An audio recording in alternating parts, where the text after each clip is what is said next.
Today I'm going to take you through how I mastered Marcamella's track called Good Times. Everybody dying in the summer.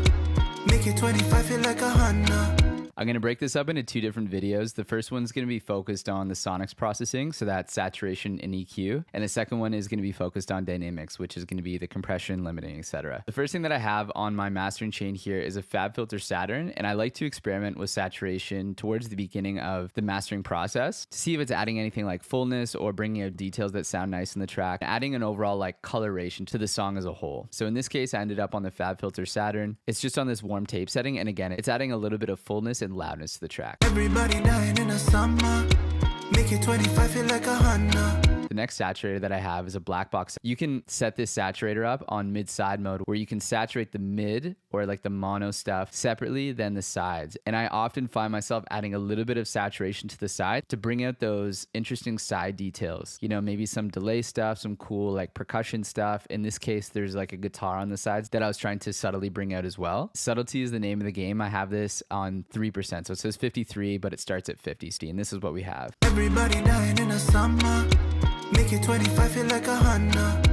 Just a quick word on saturation when you're mastering. It's very easy to overdo it. And when you overdo it, you add maybe like unwanted distortion. You might just drastically affect the tonal balance in a way that you're not really going for. Or you might just affect the overall spacing of the track, meaning you might bring elements forward too much that are meant to be more of background elements. And that can start to cloud up or mask your main things, maybe like a vocal. The next thing that I have on here is a pull tech. And the main things that are going on here is like a really subtle broad boost around 30 hertz, and then I'm attenuating that curve, which means that this EQ is carving out or dipping some frequencies after this curve a little bit higher up on the frequency spectrum. So this ends up being in kind of the low mids, which I felt that there was a bit of a buildup in that area. I'm also attenuating the high end, and I'll play the track and I'll just dial this up to 10 so you can hear what it's doing. Everybody dying in the summer. Make it 25 feel like 100. When you do it subtly, it can kind of soften the low end in a really nice way. The next thing that I have is this multi-band compressor. And yes, this is technically a compressor. It's not an EQ, but I'm using it in a way that is almost acting as an EQ. As I mentioned, I felt that there's a little bit of a buildup between the vocal, the guitar, and those kind of keys or like that main pad that's playing. All this multi-band compressor is doing, and you can see that these like higher bands are disabled, is adding a little bit of control and consistency between 140 hertz and let's say 500 hertz. And at the very most, I think we're getting maybe 2 to 3 decibels of gain reduction. The next thing that I have is this clariphonic EQ, which is just essentially a really nice way to add a little bit of top end. I thought this song did have enough high end already because again, like we tried to even just smooth it out a little bit with this pull tech, but there is a verse where there's another vocalist that comes in.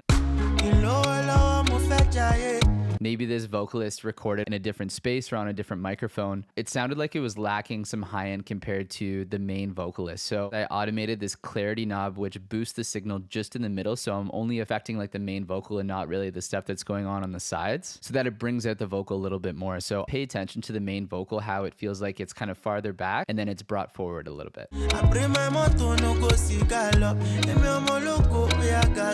The next thing that I have is a simple EQ8, and this EQ is just designed to control a couple of resonances that are only there a few times throughout the tracks. I originally had the next two things all in one EQ, but to just make it easier to look at, I've separated it out. What we're doing here is just some overall tonal balancing, taking out a little bit of the low end sub around 80 hertz, and I'm also taking out some of the information in the low mids around 250 up to about 500-600, and to help guide my decision making and figure out what the general level should be for like the low end and the low mids, I had Mark provide a reference, and the track is called Kusola.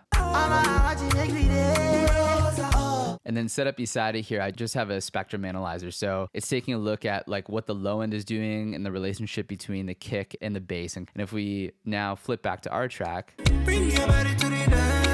we have a similar thing, right? We have the kick here, there's a little bit of punch, and then we have this sub that follows it. I was trying to best match the levels of the kick and the punch and the sub to our reference without being too drastic. I have some general balancing here between the mid and side signal up in the top end. I have Sue doing a tiny bit of de-essing. We don't want to overdo it because that's going to affect the quality of the vocal and it's going to affect the transients too. And we don't want to lose that detail. So that might seem like a lot, but again, all we're really doing is a bit of subtle saturation, corrective EQ with resonances, and just overall tonal balance. And we just spread that out between a couple of different plugins that I think we're able to do that job the best. I hope that helps with your own music. If you're interested in working with me or having me master your own music, definitely just reach out. And yeah, stay tuned for part 2.